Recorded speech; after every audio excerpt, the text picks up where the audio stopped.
वो भी एक माँ ही थी। नमस्कार मित्रों, आपका हमारे चैनल कहानियों के मंजर में स्वागत है। कहानी सुनने से पहले हमारे चैनल को लाइक और सब्सक्राइब करना ना भूलें। तो आइए सुनते हैं कहानी। अभी कुछ ही दिन गुजरे थे तथा कथित मदर्स डे को गुजरे हुए, जब फेसबुक, व्हाट्सएप और हर जगह माँ के लिए ममता उमड़ पड़ी थी। पर 16 सितंबर की शाम की उस रेल यात्रा की यादें आज भी जेहन में वैसी ही ताजी हैं, मानो ये कल की ही बात हो।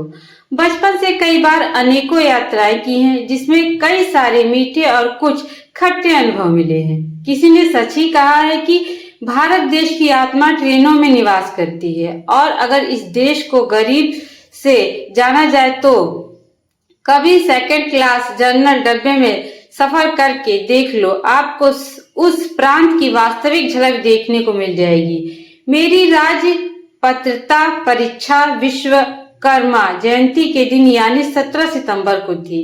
ट्रेन आके खड़ी हो चुकी थी और मैं एक पानी की बोतल और 2 चिप्स के पैकेट लेकर अपनी कोच की ओर बढ़ा। कोच के गेट पर ही एक लड़का बैठा हुआ था। उसे मैंने जैसे ही हटने को कहा, उसने तुरंत मुझसे भीख मांगी। मैंने कहा, भाई पहले अंदर तो आ जाने दे। अपनी बर्थ पर जाने के बाद मैंने वो एक बिस्किट का पैकेट उसे दे दिया, जो चिप्स वाले ने चेंज ना होने के कारण मुझे दे दिया था। मेरे सामने की बर्थ पर एक बुजुर्ग गवार महिला थी, जिसने ये चीज काफी ध्यान से नोटिस की। उसने बाद में वो आंखें मूंद कर बैठ गई। मैंने नोटिस किया कि उन्होंने पैरों से कुछ नहीं पहना था, शायद उनके पैरों में सूजन थी, इसीलिए। उसके बाद मैं मोबाइल चार्जिंग में लगाकर पुराने मैसेजेस डिलीट करने लगा। तभी अचानक वो महिला उठी और मुझसे कहा, भैया एक बात बताना है, कोई आदमी आत्महत्या क्यों करता है? एकदम से ऐसी बात सुनकर मैं अवाक रह गया। मैंने पूछा, क्या? उन्होंने कहा, आदमी क्यों अपने आप को मार देता है, क्यों अपनी जिंदगी को ही खत्म कर देता है।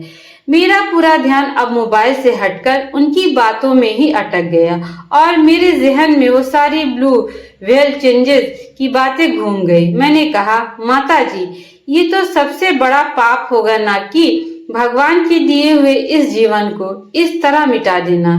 तब वो बोली, बेटा, जब सब तरह से इंसान हार जाता है ना, जब उसके सामने ही अपने गैर हो जाते हैं और जब जिंदगी का हर पल बोझ लगने लगता है, तब ये पाप पुण्य की बातें बेमानी लगने लगती हैं। मेरे प्यारे मित्रों, आज की कहानी यहीं पे समाप्त होती है। मेरी कहानी आप लोगों को कैसी लगी कमेंट करके जरूर बताइएगा। धन्यवाद।